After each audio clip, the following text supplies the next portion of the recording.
ନିର୍ବାଚନ ପୂର୍ବରୁ ସାରା ଓଡ଼ିଶାର ଲୋକମାନଙ୍କୁ ଦେଇଥିବା ପ୍ରତିଶ୍ରୁତିକୁ ଭୁଲି ଯାଇଛନ୍ତି ଏବେ ବିଜେପି ସରକାର। ତ ଆପଣମାନେ ଜାଣିଥିବେ 2024 ମସିହା ନିର୍ବାଚନ ପୂର୍ବରୁ ବିଜେପି ସରକାର ଓଡ଼ିଶାର ଲୋକମାନଙ୍କୁ ବହୁତ ସାରା ସୁବିଧା ଓ ସୁଯୋଗ ଦେବେ ବୋଲି ପ୍ରତିଶ୍ରୁତି ଦେଇଥିଲେ।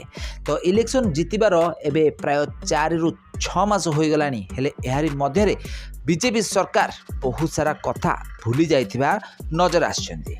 ତାହେଲେ ଆଜିର ଭିଡ଼ିଓରେ ଆମେ ଏହା ମଧ୍ୟରୁ 4ଟି ଜିନିଷ ବା 4ଟି ପ୍ରତିଶ୍ରୁତି ବିଷୟରେ କଥା ହେବା, ଯାହାକି ନିର୍ବାଚନ ପୂର୍ବରୁ ବିଜେପି ସରକାର ଓଡ଼ିଶାର ଲୋକମାନଙ୍କୁ କରିଥିଲେ। ତାହେଲେ ପ୍ରଥମ ପ୍ରତିଶ୍ରୁତି ରହିଥିଲା କି ବାର୍ଦ୍ଧକ୍ୟ ଭତ୍ତା ବଢ଼ାଇବା। ତ ଆପଣମାନେ ଜାଣିଥିବେ ବର୍ତ୍ତମାନ ସମୟରେ ଓଡ଼ିଶାରେ ବାର୍ଦ୍ଧକ୍ୟ ଭତ୍ତା 1000 ଟଙ୍କା ରହିଛି। ତ ବିଜେପି ସରକାର ଇଲେକ୍ସନ୍ ପୂର୍ବରୁ ପ୍ରତିଶ୍ରୁତି ଦେଇଥିଲେ କି ଏହି 1000 ଟଙ୍କାକୁ ବଢ଼ାଇ 3000 ଟଙ୍କା କରାଯିବ। ହେଲେ ବିଜେପି ସରକାର ଯେତେବେଳେ ଓଡ଼ିଶାରେ ସରକାର ଗଠନ କରିଥିଲେ, ସେତେବେଳେ ବିଜେପି ସରକାର ଘୋଷଣା କରିଥିଲେ କି 80 ବର୍ଷରୁ ଉର୍ଦ୍ଧ୍ୱ ବ୍ୟକ୍ତିମାନେ 3000 ଟଙ୍କା ବାର୍ଦ୍ଧକ୍ୟ ଭତ୍ତା ପାଇବେ।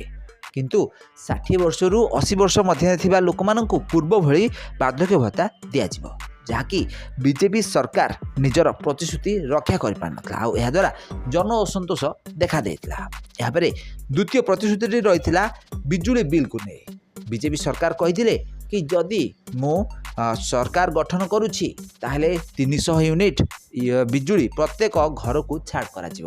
କିନ୍ତୁ ବିଜେପି ସରକାର ତ ଗଠନ ହୋଇଥିଲେ, ହେଲେ ବିଜେପି ସରକାରଙ୍କର ଏହି ପ୍ରତିଶ୍ରୁତିଟି ଏପର୍ଯ୍ୟନ୍ତ ପୂରଣ ହୋଇପାରିନାହିଁ। ଏହାପରେ ତୃତୀୟ ପ୍ରତିଶ୍ରୁତିଟି ରହିଥିଲା ସୁଭଦ୍ରା ଯୋଜନାକୁ ନେଇ। ତ ଓଡ଼ିଶାର ମହିଳାମାନଙ୍କୁ ପ୍ରାୟ 50,000 ଟଙ୍କା ଦିଆଯିବ ବୋଲି ସୁଭଦ୍ରା ଯୋଜନା ମାଧ୍ୟମରେ ଡିକ୍ଲେୟାର କରାଯାଇଥିଲା, ହେଲେ ତାହା ଏପର୍ଯ୍ୟନ୍ତ ସଠିକ୍ ଭାବେ ଲାଗୁ ହୋଇପାରିଲା ନାହିଁ। ଆଉ ଏହାପରେ ଚତୁର୍ଥ ପ୍ରତିଶ୍ରୁତିଟି ରହିଥିଲା କି ସୋଲାର ସିଷ୍ଟମ୍ ପ୍ରତ୍ୟେକ ଘରେ ଲଗାଯିବ, ଆଉ ଏଥିରେ ବିଜେପି ସରକାର ସବସିଡ଼ି ଦେବ।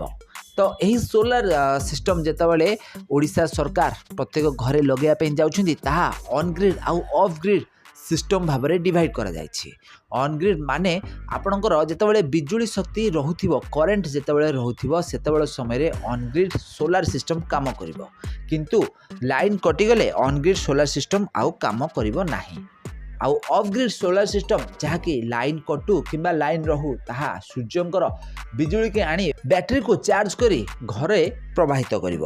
କିନ୍ତୁ ଏହି ଅନଗ୍ରିଡ୍ ସୋଲାର ସିଷ୍ଟମ୍ ଆପଣ ଯଦି ଘରେ ଲଗାଉଛନ୍ତି, ତାହେଲେ ସରକାର ଆପଣଙ୍କୁ ସବସିଡ଼ି ଦେଉଛନ୍ତି। କିନ୍ତୁ ଅଫ୍ଗ୍ରିଡ୍ ସୋଲାର ସିଷ୍ଟମ୍ରେ କୌଣସି ସବସିଡ଼ିର ପ୍ରୟୋଜନ ନାହିଁ। ତ ଏଭଳି କ୍ଷେତ୍ରରେ ଲୋକମାନେ ଅନଗ୍ରିଡ୍ ସୋଲାର ସିଷ୍ଟମ୍କୁ ଲଗାଇବା ପାଇଁ ଜମାରୁ ହେଲେ ଇଚ୍ଛା କରୁନାହାନ୍ତି।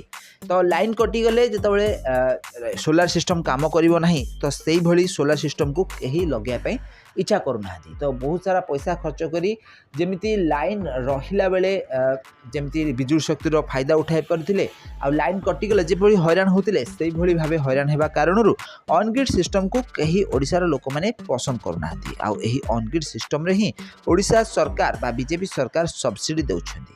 ଆଉ ଏହା ମାଧ୍ୟମରେ ଏବେ ଓଡ଼ିଶା ସରକାର ଓଡ଼ିଶାର ଲୋକମାନଙ୍କୁ ଠକିଥିବା କଥା ଦେଖିବାକୁ ମିଳୁଛି। ଓଡ଼ିଶାର ବହୁତ ସାରା ଲୋକମାନେ ଏହିସବୁ କମ୍ପ୍ଲେନ୍ ଆଣୁଛନ୍ତି କି ଓଡ଼ିଶା ବିଜେପି ସରକାରକୁ ଆସିବା ପରେ ଓଡ଼ିଶାର ଲୋକମାନଙ୍କୁ ବହୁତ ସାରା ଠକିଛନ୍ତି, ଆଉ ନିଜର ପ୍ରତିଶ୍ରୁତିକୁ ପୂରଣ କରିନାହାନ୍ତି। ତ ଫ୍ରେଣ୍ଡସ୍, ଆପଣମାନଙ୍କୁ ଏହିସବୁ କଥା ଉପରେ ବିଜେପିର ପ୍ରତିଶ୍ରୁତି ଉପରେ କେମିତି କ'ଣ ଲାଗୁଛି, ବିଜେପି ତା'ର ପ୍ରତିଶ୍ରୁତି ପୂରଣ କରିପାରିଛି ନା ନାହିଁ, ଆମକୁ କମେଣ୍ଟ ମାଧ୍ୟମରେ ନିଶ୍ଚିତ ଭାବରେ କମେଣ୍ଟ କରନ୍ତୁ।